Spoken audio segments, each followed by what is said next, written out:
기독교 강요 제4권 제16장 유아 세례 부분 읽어보도록 하겠습니다. 그리스도께서 제정하신 바와 일치함, 그리고 그 표징의 본질. 먼저 1절부터 6절까지 유아 세례의 의미와 아브라함 언약을 통한 그 정당성의 입증. 1. 유아 세례에 대한 공격. 그런데 오늘 이 시대에 광적인 사람들이 나타나 유아 세례의 문제를 둘러싸고 교회를 심하게 어지럽혀 왔고 지금까지도 그들의 소요가 사라지지 않고 있으므로 그들의 그런 미친 헛소리들을 잠재우기 위하여 여기 일종의 부록을 첨부하지 않을 수가 없다. 이 내용이 다소 길다고 느낄 수도 있겠으나 그런 중대한 문제에 있어서는 교회의 평화는 물론 교리의 순결성을 유지하는 것이 합당하므로 무엇이든 이 두 가지를 이루는 데에 이바지할 수 있는 것에 대해서는 까다롭게 이의를 제기해서는 안 된다는 점을 생각해야 할 것이다. 아울러 본 논의를 전개하면서 세례의 성례를 좀 더 분명하게 설명하고자 노력할 것이다. 그들은 아주 그럴듯해 보이는 논리로 유아 세례를 공격한다. 유아 세례는 전혀 하나님이 세우신 제도에 기초한 것이 아니고 사람의 주제넘는 추리와 부패한 호기심에서 비롯되었으며 결국 어리석은 자기 만족으로 경솔하게 시작되게 된 것일 뿐이라고 한다. 사실 성례가 하나님의 말씀에 확실한 기초에 근거하지 않는다면 가느다란 실에 매달려 있는 처지이기 때문이다. 그러나 문제를 올바로 살펴보아서 주의 거룩한 규례를 대적하여 거짓으로 부당하게 그런 유해한 누명을 씌운 것이 분명히 드러나면 어찌하겠는가. 그러므로 유아 세례의 기원을 조사해 보아서 만일 그것이 그저 사람의 경솔함에서 비롯되었다는 것이 드러나면 그것과 작별을 고하고 오로지 하나님의 뜻으로만 세례의 참된 시행을 판단하도록 하자. 그러나 만일 유아 세례가 하나님의 확실한 권위가 있다는 것이 입증되면 하나님의 거룩한 규례들을 폐기하다가 그것들을 제정하신 하나님 자신을 만홀히 여기게 되는 일이 없도록 경계하여야 할 것이다. 2. 세례의 의미. 우선 표징이란 외형적인 의식들 속에서만 생각할 것이 아니고 주께서 그 의식들로 하여금 나타내도록 지정하신 바 약속과 신령한 신비들에 주로 의존한다는 사실은 경건한 모든 사람들 사이에 충분히 잘 알려져 있고 또한 고백되는 가르침이다. 그러므로 세례의 가치와 목적과 본질 전체를 충실히 배우고자 하는 사람은 세례에 소용되는 물질, 성물과 그 물리적인 현상의 생각을 고정시키지 말고 생각을 높여서 그것들을 통해서 우리에게 베풀어지는 하나님의 약속들과 또한 거기에 나타나는 내적인 신비들을 바라보아야 할 것이다. 이런 것들을 깨닫는 사람이야말로 세례의 견고한 진리에 이를테면 세례의 본질 전체에 도달했다 할 것이다. 그리고 이것으로부터 물을 뿌리는 외형적 행위의 이유와 그 용도도 배우게 될 것이다. 그러나 반대로 이런 사실들을 경멸적으로 무시하고 눈에 보이는 의식에만 온통 주의를 집중시키고 거기에만 매여 있는 사람은 세례의 능력도 그 성격도 이해할 수가 없고 물의 의미나 그 용도에 대해서도 이해할 수가 없을 것이다. 이 진술은 성경의 수많은 확실한 증언들로서 입증되기 때문에 지금은 그것에 대해서 더 따질 필요가 없다. 그러므로 이제 우리에게 남은 일은 세례 속에 주어진 약속들을 근거로 하여 세례의 능력과 그 본질이 무엇인지를 살피는 것이다. 성경은 첫째로 세례가 우리가 그리스도의 피로부터 얻은 바, 죄의 씻음을 지시하는 것이고 둘째로 그리스도의 죽으심에 동참하여 우리 육체를 죽이는 일, 신자들이 이를 통하여 새 생명과 그리스도의 교제 속으로 거듭나는 것을 지시하는 것임을 보여준다. 성경에서 세례에 관하여 가르치는 모든 내용을 그렇게 정리할 수 있을 것이다. 또한 한 가지, 세례가 또한 우리의 신앙을 사람들 앞에서 증거하는 하나의 상징이라는 것을 거기에 첨가할 수 있을 것이다. 3. 세례와 할례의 관계. 그러나 세례가 제정되기 전에는 그 대신 하나님의 백성들에게 할례가 있었으므로 이 두 표징들이 서로 어떻게 다르며 또한 어떤 점에서 서로 유사한지를 살펴보도록 하자. 그렇게 해보면 이 둘 사이에 신령한 관계가 드러날 것이다. 여호와께서 아브라함에게 할례를 시행하도록 명령하셨을 때에 그는 먼저 자신이 아브라함과 그 후손들에게 하나님이 되실 것을 말씀하셨고 창세기 17장 7절 10절 또한 아브라함에게 모든 것을 풍족히 베풀어 주시겠다고 하셨다. 창세기 17장 1절 6절 8절 여호와께서 그렇게 하신 것은 아브라함으로 하여금 모든 선한 것의 근원이 여호와의 손에 있음을 생각하게 하기 위함이었다. 그런데 그리스도께서 해석하시는 것처럼 이 말씀 속에는 영생에 대한 약속이 들어있다. 그리스도께서는 이 말씀을 근거로 신자들의 영생과 불멸을 선언하시는 것이다. 하나님은 죽은 자의 하나님이 아니요 살아있는 자의 하나님이시라. 누가복음 20장 38절, 마태복음 22장 32절. 그러므로 바울도 에베소 교인들에게 주께서 그들을 어떠한 멸망의 상태에서 구원하여 주셨는지를 말하면서 그들이 그때에 그리스도밖에 없었고 하나님도 없고 소망도 없고 약속의 언약들에 대하여 외인들이었다는 사실을 근거로 제시하는데 에베소서 2장 12절 이 모든 조건들은 언약 자체 속에 다 포함되어 있는 것들이다. 그런데 하나님께로 나아가는 첫 걸음은 영원한 생명 속으로 들어가는 첫 걸음은 바로 죄 사함에 있다. 그러므로 이것이 우리가 씻음 받게 되리라는 세례의 약속과 일치하는 것이다. 그리고 후에 여호와께서는 아브라함과 언약을 맺으시면서 그에게 여호와 앞에서 올바르고 순전한 마음으로 행하라고 하시는데 창세기 17장 1절 이것은 육체를 죽이는 일 혹은 중생에 해당된다 하겠다. 그리고 할례란 바로 자기 자신을 죽이는 일의 표징이라는 사실에 대하여 의심하는 사람이 없도록 하기 위하여 모세는 다른 곳에서 이스라엘 백성들에게 권면하기를 여호와께서 그들을 세상의 만민 중에서 택하셔서 자기 백성으로 삼으셨으므로 마음의 할례를 행하라고 한다. 신명기 10장 15절 16절 하나님께서 아브라함의 후손을 그의 백성으로 입양시키실 때에 할례를 행하라고 명령하셨는데 모세는 그 백성들에게 마음의 할례를 받으라고 선포함으로써 그 육체의 할례의 참된 의미를 설명한 것이다. 신명기 30장 6절 뿐만 아니라 아무도 자기 자신의 힘으로 그 일을 추구하지 못하도록 모세는 그 일이 하나님의 은혜로 되는 것이라고 가르치는 것이다. 이 모든 내용들을 선지자들이 그렇게 자주 다시 천명하고 있으므로 여기서 그 많은 본문들을 나타나는 대로 일일이 열거할 필요가 없을 정도다. 예레미야 4장 4절, 에스겔 16장 30절 참조. 그러므로 세례를 통해서 우리에게 주어지는 약속과 같은 영적인 약속이 할례를 통해서 족장들에게 주어져 있는 것이다. 그들에게 있어서 할례는 죄사함과 육체를 죽이는 일을 뜻하는 것이었기 때문이다.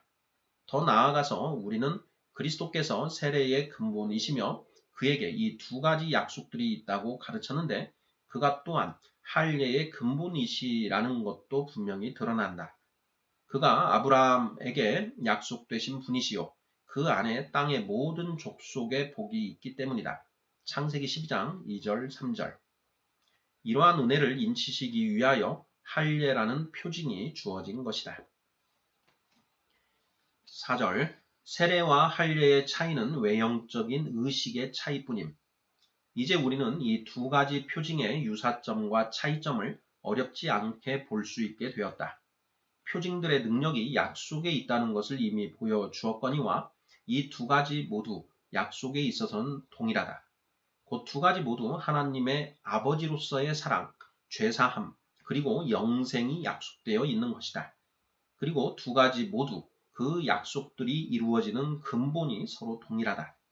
그러므로 성례들의 능력과 그 성격 전체를 가늠하는 내적인 신비에 있어서는 두 가지가 서로 차이가 없는 것이다.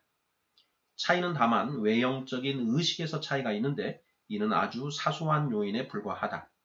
왜냐하면 여기서 가장 중요한 부분은 거기에 담긴 약속이요 또한 그 의식이 나타내는 바 그 실체이기 때문이다. 그러므로 우리의 결론은 눈에 보이는 의식상의 차이를 제외하고는 할례에 속하는 것은 무엇이든 똑같이 세례에도 해당된다는 것이다. 이러한 신령한 관계와 상호 간의 비교를 위하여 우리는 사도가 제시하는 원칙에 따라서 지도를 받는다. 곧 모든 성경 해석을 믿음의 분량에 따라서 점검하라는 명령이 그것이다. 로마서 12장 3절, 6절. 그리고 이 문제의 경우는 너무도 사실이어서 거의 손으로 만지는 느낌이 들 정도다. 유대인에게 있어서 할례는 교회에 들어가는 첫 걸음이었다. 왜냐하면 그것은 그들이 하나님의 백성이요 권속으로 입양되었음을 확신하며 또한 그들로서도 하나님을 신실하게 섬길 것을 고백한다는 증표였기 때문이다. 이와 마찬가지로 우리도 세례를 통해서 하나님의 것으로 구별되며 하나님의 백성으로 인정되며 또한 하나님을 향한 충성을 맹세하는 것이다. 이런 사실로 볼 때에 세례가 할례를 대신하여 우리 가운데서 그와 동일한 기능을 발휘한다는 것은 논란의 여지가 없는 것이다. 5절 유아 세례의 정당성.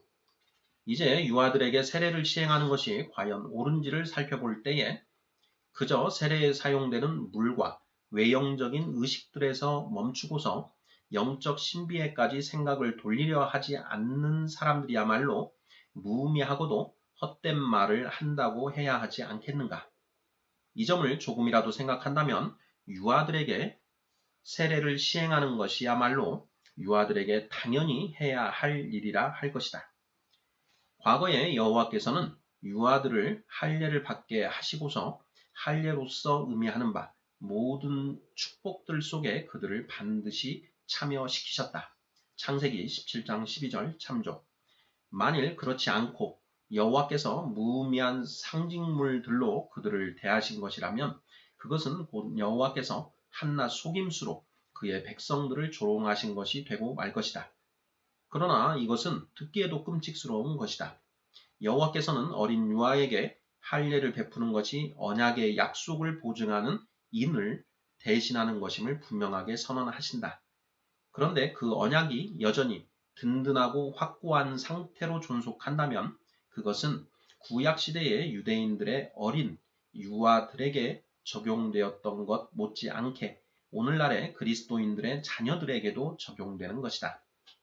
그러나 만일 그들이 성례가 의미하는 바 모든 것에 동참하는 것이라면 그들을 성례의 외형적인 표징에서 제외해야 할 이유가 어디 있는가? 만일 그들이 실체를 얻어 누린다면 그 실체의 상징물에서 배제되어야 할 이유가 어디 있는가? 그런데 성례에 있어서 외형적인 표징은 그 말씀과 너무도 밀착되어 있어서 도저히 서로 분리시킬 수가 없다. 그렇지만 구태여 표징을 말씀과 구별하여 생각하자면 과연 그 둘 중에 어떤 것이 더 귀하겠는가? 분명히 드러나는 일이지만 표징이 말씀에 종속되는 것이니 표징이 말씀 아래 있다고 말할 수 있고 또한 표징이 더 낮은 위치에 있다고 말할 수 있는 것이다. 그러므로 성례의 말씀이 유아들에게도 적용되는 것이라면 그 말씀의 부록과도 같은 그 표징이 어째서 유아들에게 해당되지 않는다는 말인가? 혹 다른 이유들이 당장 나타나지 않는다 할지라도 이 한 가지 이유만으로도 이를 반대하는 자들을 충분히 반박하고도 남을 것이다. 할례의 경우는 일정한 날을 정해 놓았었다는 반론이 제기되기도 하지만 그것은 그저 발뺌을 하기 위한 얼버무림에 지나지 않는다. 우리는 지금 유대인들처럼 특정한 날들에 매여 있지 않다.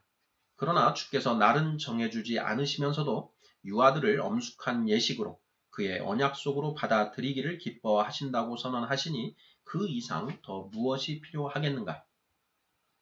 6절 방식은 다르나 동일하게 언약을 확증함. 그러나 성경은 이보다 더 확실한 진리의 지식을 제공해 준다. 사실 여호와께서 아브라함과 맺으신 언약은 과거 유대 백성들에게 못지않게 오늘날 그리스도인들에게도 적용되며 따라서 그 언약의 말씀도 유대인들에게 못지않게 그리스도인들에게도 적용된다는 것이 너무도 분명하다. 그리스도께서 오심으로 성부 하나님의 은혜가 약화되었다든지 줄어들었다는 식으로 생각하지 않는다면 말이다. 유대인의 자녀들이 언약의 상속자들이 되었고 그리하여 불경한 자들의 자녀들과 구별되었기 때문에 그들이 거룩한 자손이라 불렸던 것처럼 스가랴 9장 2절, 이사야 6장 13절 그리스도인들의 자녀들 역시 동일한 이유로 거룩한 자들로 여겨지는 것이다.